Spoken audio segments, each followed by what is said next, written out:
anna ko sem goti be shuna kiyanya na mini tamu da bare an kan da baranga ya tamu do baninde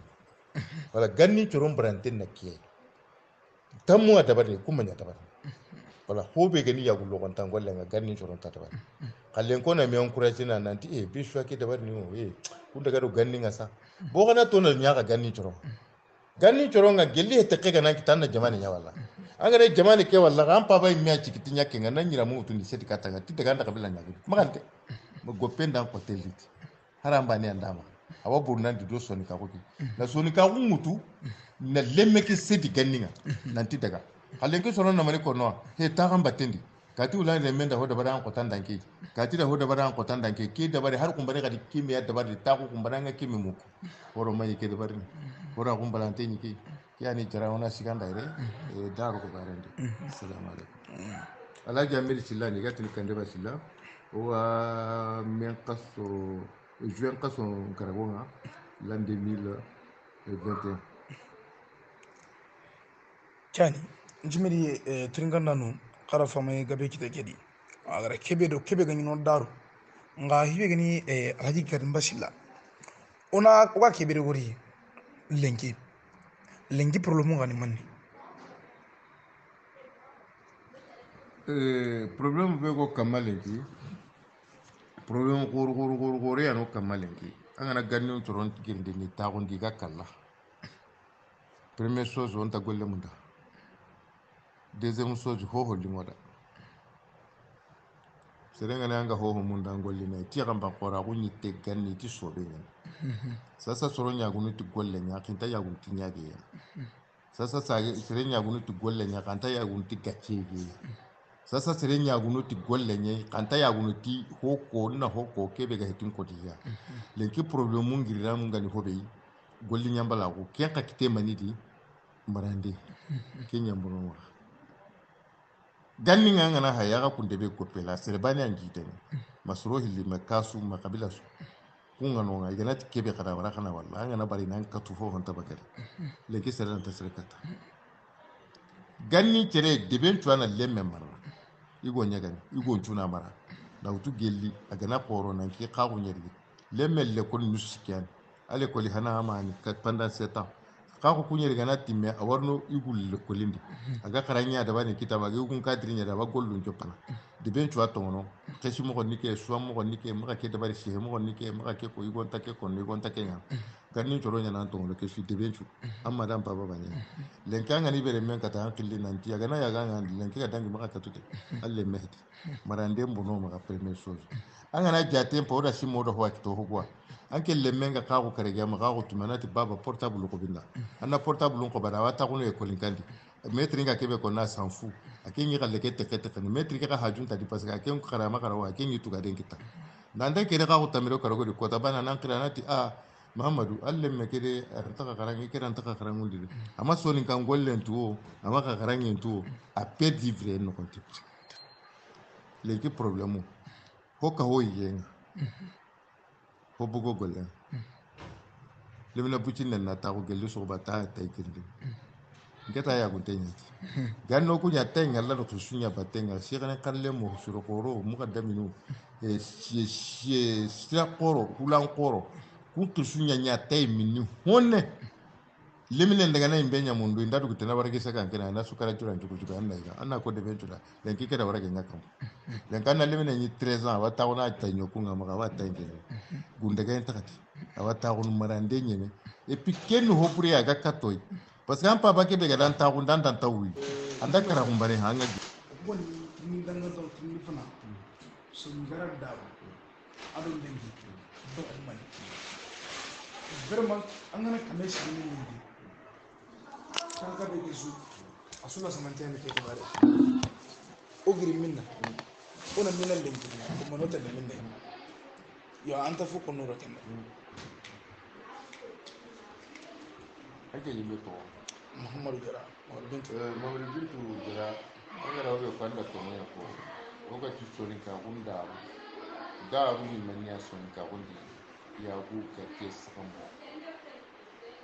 e soni ken ni golla na soni ken ni te mandana soni ken ni kiri na soni konda dudo koto ki har ke tina da tsango parce que ngana mai shi mu soni ko nyande sibindi na soron karamundi har mamma tina ke mai shi na soni ko nyama e panga na soni karangani soni karada dudo koto har gajan yendi nan kompati sirema soni kenni ni har nan gajan e puis soni kenni bantinya nya soron ka ta kuna shira mo e puis soni kenni jinchuma lenya soron ka minne gunnendi puis soni kenni gurtanya soron ka jongine soni kenta jongine sere et puis na lautu ken tare no nga soni konda dudo koto na tare ke surondi na killen do damben do name lo mena na be suwari place nga soni kara holla ko kuna gati ko duna gombon kuna gati angana soni kara mu ko kengen e debugume limami modi mange nyagamala soni kara ni koy hobe gana bonwa ko tanga kundi ga menta ken justice anta daga na tribunaria soni ko ni taxunu na kari do mena gati jongundo killen do name ilme do ha ina me giri nanti ke ho hulani haga nya trawre nun kandide jaranu ka sigite aga ganari bana kana ko yen nanti jaranu nyano ko kunda ka batenga jongu kebe go daga do mena ga ina ko sawara illa ko ina kadi nanti jamanu do jamanu na ko kanyaga ndo jahunu ina ti jahunan kenya ne kanyaga kenya na warasa anna wara ko soni ke do meneka et puis soni ko be nuga ta ko ganni ngi da hoatu mamadou jara na hotu nanti quro be taake kedi o gajanga ka konna kuntan kari qoron gaja ka konna kuntan wani soni ko nyikiye korna mete ma gelli honda kita onande ma ona tabari et puis soni kara ka ta ko gadi anga na wagadu taake pai angara karangallu taake pai na kusata taake pai na ka gorta taake pai soni kara nu kuna katiya kuna kati no gondi da huwa tabari ma hoko pono et puis ta ko nanti taake ken gondi qoron kahi ona hu tabari o do mena hobe nda kanu serebane be osuna giro na tema igondo ya gare lemina ndo fese et puis soni ke ada bari do hunu gono adi igana daga igana kebe kita ina sagerni ido kebe ndari kabumenya honi kwa teshe imenta imuta menta kada kwata anke ndanya kenda le munju marnya soni kon li marandano nye kwa hada mare mengena mare anji kuntenyen anna hobe da bari hosire nyen anke nyagunwa anke chakamunwa anke kanna hu gunu yanta bingana da bari yukun chonu kwanda hakra nan kita tonta jamullo no diba jamun cigiran ni mania sa sindati jarani go da ho da bari hari pa jaraban bara nyaga anke jara butu indati drame ndo ho da bari haran yu kason kan kan ko no kika butu ina ta drame no indati silanda ke da bari silan tu ambutu ganni choro nyanda ke da bari akroshi de la awi awi ko awi ganni choro nyanda ke hakla na kita na jamul lodu na qille lodu na name lodu qille ni mania o kusuni soni ko nya voilà name ni mania nkeni grand kenya anke ni tunkalle menya keni modi voilà dambe o su soni ko o qille o su qille soni ko ay name be su shigiti sigra grand ke jare tage name fake anke ni mania anke ni soni kenya hankin ni mani ya soni karan kene karan kene wala kiya ni gati soni kara killen da damben da nani soni kara hikiye ko bo kunchonu ko akota jinchuma lenya ni kunkena akota na hatan to hunya ni tandi akota wulongen dro kenya ni adro tirutia ab itan ken dro ken paso sa da ku pasandro ko parce que hora ko nya nyima inta ho ti kalle ga inta ho konni kon higa inta ho hayni hayndi ho ga inta ho trinkani mu gi ho ga kan ni choro ni kundwa kiya no ga tidanga ni kenni choro ni horonya yeruru nun kan no ku sasa choro ni horonya me yeruru magaboti yeruru ni hore ka horenga itini kenya na tijero o ganni choro ila yeruru agunya utuna hari hora ko kese i umalin tenyi kiya akoti ni sagamu ne ni kachini ni yagu dulle nya akota heto nya kama hora kumbona iko ni huga heto benta kon kiya no ga tidanga ni ganni choro o khiyar tu ganni choro bollen ko hay kiye kebedi o ha munda na hora kumbono hora kunga na bono lenki adanta ka shiro no kumbana hore munka wasi gano ngal mo kote gedan ke tu kutro ko be no hawi ganni nga utro ko hituki hora kundi anke ndo kira mai dangi ni tipera ngakani ina tu kore mene ke kati ulana le mene na baka binna baka ko pela no ba ampa ba mai kutro ko ndo anyi saka mona ko tanga na berangoli kada rit ba wurun tu de 25 ya de generation duna wailene amma bono ira me ke hete ayaren doro ke hete ayaren to ke hete ayaren ke be gana ayaren ken hora ko ke na tanga nan tiken hore hore ta shi henchu kono hore ta shi henchu trinkana hore ta golle ju dabari bambaron tanga na su tumaga su dabari an na su mu maga su ko Allah wa shi maga su dabari ke gana ga ya sagine katanga hobe ga sagine katanga sire kenya di kunda kempora kwa hora kumbarante na shiko ke potenta banit no lemme ngunan kace nene hora kumbarante na kudi ganni choronga igi ngunan kace taga ganni choron di nene tangi di no lemme taga ige hoga ito hoga itega kenya no kulen ki soro honta woro da ngani ho gana tabari wata na da sumbana ona golden da bar wasu maganya bani onda da kumbano hajunga na arjonkan ona kenya mundunu o hajunga na telenkanga ona tijan silla mundunu o hajunga na nandaga television ona muhammadu bagiya mundunu bo kusuni journalist nu nyangi tu bo iga golli ni jamani ngira go avance ne iraga hosiro no jamani nga o ko ga taunu tanoga tuno swanya bani manga daga kiri bambara no yin ado hullu ndo siraku o ku sonu ko na talle arjonkan pikedi ado television ka pikedi nanti ku heti golli animateur ako bale ko ne kala maga ko ma police ako sonu ko na retard nya ke ndo ko kumpe tu golli sa o tan nan teresa na mege bago dudi ku nyali gollu ko tay ko nanya directeur de poste anga police ako nyari ko tay militaire nya kana ko tan nanya militaire no kisa anga ro ku jamanu ku ngari daga anta vasene telagume antano telagume ga jamanu shui ko noro nuku kinga nari na kinu kunya parce que kania buna nyani ma o ko ho on to ma ona siganda kyani sila albi wodo me ona ka kunyi ka kumenu ka trengene sasa sonikara daga kane numero 1 kama daga fana mauru machama marigadi jama ona kuin no mama ne warakatia lamin fanta drame oda kunyi geli ba mako tagenga mpaba anda daru kuna foko lengide sonugo oda fami ka bikita gendi mogu katimani nyana lengi wala sa kumano ka tumana. C'est magnifique. C'est important chose au coron kana. Deuxième chose au coron qui tunki ni drum puji bandi ranta ko tew. Coron golli do me wala sakro ndabari.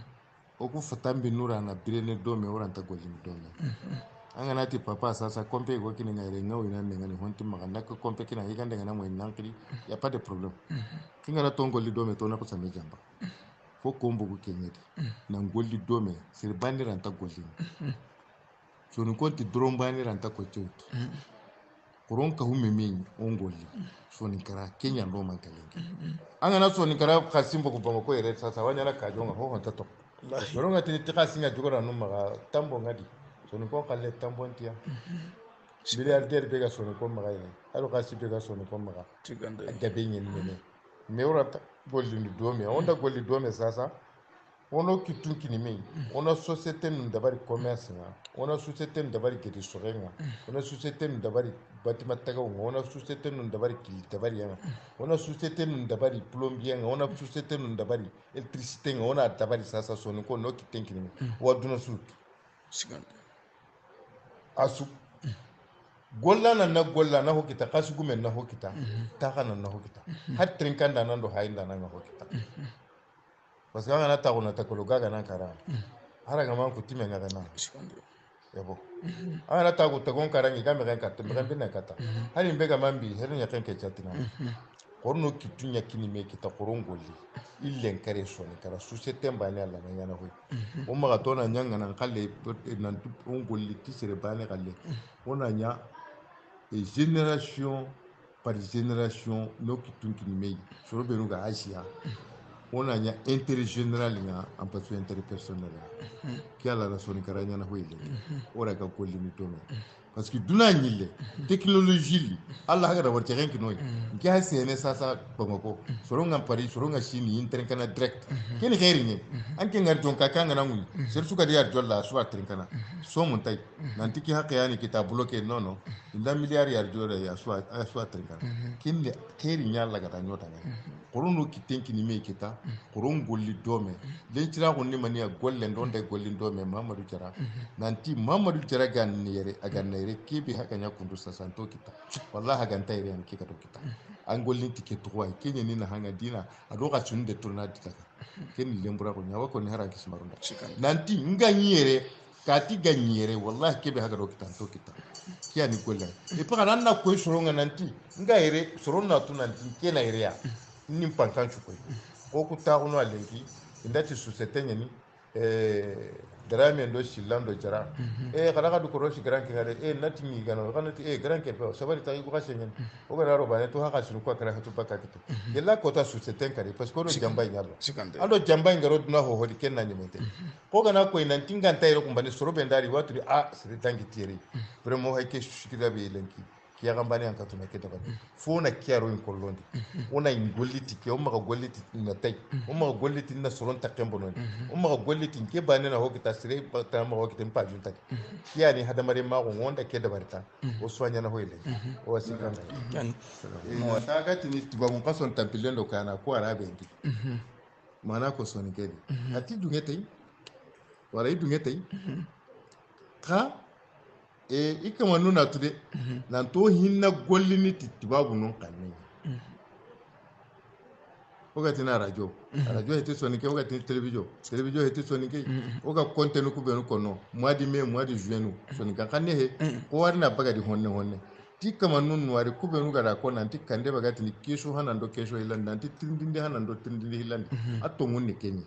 parce que tu sonika onda dalin keda compagnie tinanwari parce que sire me arrêter défendre kila tude nanti qad hajunya na tongondenga ngana hobe dabaraga antakawa soron nan kawa koninda nanti kemu haidanga da rondi antakawa nkiya dungene tout suite soro gona butu tay nanti non na kono kudana kono kunde kawyu wala inatu nanti ke heti kawyi pinna munda soni kan kanne ke linga munda kotarni hari medo bodu do weno ona kesu bugo soni kendi ona ko soni kan cirekedi soni kan kanne ni kampana nyi kandallante nyeni malheureusement tout on ta sala ki ando mali darabin kanne nga ado arabi angelen kanne ado francin kanne ku garo kanne no gondi parce que huwa nan ta sahen kanne nga ta sahen anga gollini tay ko tarin to ndo wa mundunu na suilla ha administration ko ne ga gouvernement choronga isuga gollini o ga timburu soro marandano aga sahen so ni kanne ndi ke nganari odo tibabu contact sun to goda mena ho hon to godi mena o go mewtu ka so mo mewtu de o hinna gollini ti i kanne ni kiya sababu ci go ga ti keso da ke mu gulen ki kana dangi ngana keso no jabi ni ngati ni tirindindi hanando tirindindi hillandi hakla nanu be no ga ke ngari ti noiri ti din tongo kenya ni hadamari mesugari an kara mo ambire no dunati sere gwadi hu gwada anya ngai antatu khari ti hu gwai abono dina awa tallingi ke da haringa hobe no kono question ko de hobe ga magemu hombu ga ni entrepele amma ko setu situ ko kama ni mutum privé ike ga ni na kono kundanta kono kumbani nga sirondin ga kono ko ke mo parce que ko ni hadamari me ti babu no ti hadamari mesugadi an ngai rer ndabari sere sugadi itanga ren dabari itima fare mbani parce que ama sahandi aranta ren dabari parce que ake masahandi baka sere suga sahandi ni sahande na ngai ren dabari sere suga sene anke ngai ren dabari to kundo alla na dome ma sheheti men ga ho kono nyamaru nyalli tay nantina ko o kuga ona ren nya dabari ko tasu kube nuga da ke koy ngi nuwarni ida tongunya ko na kawatini tirindindi hillandi ndo tirindindi hana ado igada mana be kinda nanti na trindi kenya pasu keso ke mana hanando mana hillandi do trindi hanando trindi hillandi ti nuari ti soni ka on tin kram mo no ani ganna nuari igara kebe ka lingi ndangani ala jamedi sile gatni kande basila toujours taroti ki andi hata ko assalamu alaikum jara awai bona hana kuma na hagan tay ko kam go imme da anta shi hukumu ko temunda ko mi duna Allah gara taga Allah imme be sunta munda fare ni me ga be sunta munda wala hibani ana duna da Allah imi anda kenta ga kaga da duna su kanu dai wannan ta ken bani har Allah imi ke be garo ta ga anke ta ko non ta hunga kana no wala min ta hunga ya kafirin ga ben wala bon donc Allah ki ga imi ando ta ga ranya nya na suka kan naw ha imi anda ututai ada hibani ata ga duna di duna suka mulla wannan ta ken ni jinye ake ma konne ke ga Allah ga ho ta ga duna di konne ngai bo ke demande ban pora ko kundu ke demande ngani ke be sonu ko natinda nanti kande baga golle ke be akhiyartu adan ke golle sire nyana rona ha soro ngin tel hono nanti oga mana nuku be nuko no ko manga trindindi hanando hillandini jaba do nu ngabakke di igara sumpunta ko jaba do nu nyigonu bagi de gadi igara yagunu tawida kinda de yagunu bonno igara ndan ko trinka iti vraiment ken huwa ugan kawa sagene katti me jaga wuran tada na be to ndamu wala soro gonu men din talho nan to ku sumpunyu kutini ko gana angara se sumpu kama o kudawara voilà ora wara donc ke koni nangana gabe ke demanden pay kiya bon soni ngo nyilla ko no gadi kulo bunu ku gatawu nanti kande basila annan khawa na bibliothèque taga anna nyago musée na dabari terrain ko no ko be bamako akite a togo na taga ya mata hana kon ya na soni ke chuai anda giri har jaran nan khawa kame go de bagandin be su tapenna ngaradi nanti mogonjo gore ngan be su gani sappe gore chedadi awali ngono kad musée ke nke khalle hetide awati kitu soni karada har ken ko tattaga lemme nyugora du to ko galaw na tamen taga na wara katinga nanti tamme ke mije ke nda se na sembe ndadi taga lemme ke to nya ni fodie a jamu nya tambele abaka njombo de be ga ni khalaw ka dorjini ngire kanya ga ke mishi agati ke sigira ni ke parce que tagonde muna kasul ndro man taga ni kinanga tagonde muna kanye kinanga ikeni mirembin nen tagenya ikana ke kinanga ana sembe ndi mije ke no kondi tamme ke bare kenya ni inke wati ni chon kondin tuga angara ho shiren da bari suronga tanda ngani bane tan andan ke golle shiro atuga de nyuwa hakin ke ko babu nyuwa nda mana kin ngani ati golla ku dan tan to ada ati tuga den tiya ma ati tuga den niya nan ta shiro ati suronda na sirran ta tuga ati kan ai gande ngana lunga ngana daga shiga anga ti vraiment nyi gande lunga atanda tankari kan tuga ko kamiya ganan da tankari ke tuga ko manke golle ngani adon kan golle ke be suronga tinanda ngani vraiment jara Allah na tera ko anci holli wada idan tuga ko ken kan tuga de go wa kiyani nke tuga de ngani hobi ken ni kiyai suron ko ni basiron ni da haringa make shehe da bari nyagama la ngani parce que ngoro lu nyagama la ko nyagama la ke birin tabre no ho yutun ka ruga he ko ken ko ta mamadu manche ba mariga agara ke gambane warar ni katinga ado jare na lina katsin kininga na tilli tasu de beke de ya wimba sunu jari awa kininga ga ara kaske be kininga ken ko ta wajire kita nanti mpaba anna ke ko bokoro hakati sugari tun kalle mun ga kun menu dabarni idi association ku di menu soni kara daga kane président ni Cheikh Jabat Dukure madame la présidente Didi Jawara vice président Mamadou Mancheba Marega bo adi mambu abane he parce que ganati sama kin kolla kiyani ha abane heti jamanyan kahiya na dudo kote dabari dudo kote ke beraga siki association ku raga daga nakane kebe ge magana kanda kenne kiya sallallahu alaihi wasallam yo trini banu ngi mi maga anna khato awra anga gulle ke be sasa est ce que lemme wa maga angar lemme angin be kilu benu bata angar lemme wara kinga ba oui non oui parce que shiho hiliana ire nkere men nanga baga manyi mega da sara kwa nkere men no soni kara lemmo ni maga iga association ki to kondi geserun yedi jarun yedi karan kon yedi horo yedi nge ni formé haru mbani ga tayri ga tin kande basilla are menya ni ki kinga manya ko ni mega da sara kwa lemme ni maga ga da hammin tenga tike golle o ga libru ke be kama akenya na sana to ni kande silla le nyagare nyana sare france ya na koro france akenya ne mili Mali France l'an 2006 kande silla bon awa france ya sans social ngani awa libru kenda awa sana awa soni ka ko ke munda mo siri awa ni malindi hakati sa do journalist nga taun arawa créance na anta france kapay aka sare france ya le montana no ngi maka ko hori iri kanne igu ngi dia garunga igonu interessant tantaki nanti bongoro luhe koma nga tu hadamare mesuka dunadi adanta ga nangara kille wa kama arai wa kama ko anga magem kengara ya franchement allanta gemme soron limonga ko yo kenya ni lemu ngi maga ga manyo ko nyi mesare reme ko mi jaje sumare ga fati o ga daga frento ki ga den tende ti jaje da lemu to ba ti jaje re menga be nyani aga lemme be ro le ko nga na former ko mo ga tini kande silanu ko mo ga tini ali sumare no ko mo ga tini mamusu yafanu ko mo ga tini ami bunnenu ada lenga be ya former na soni ka ko ke ko yen nan to ku daga rando ri randi kiyai ko ga tini Mamadou Diabaté et DG voilà deuxième génération il est né à Paris aga France soni ke be kono soron toronga de tuntu Diabaté le men be suramu aga ke be kono nanti jara soni ka ko lanta bono kemme nungo maga jaji anda ku former da ko ya nanti aka hitu ho soni ko mbane ga aga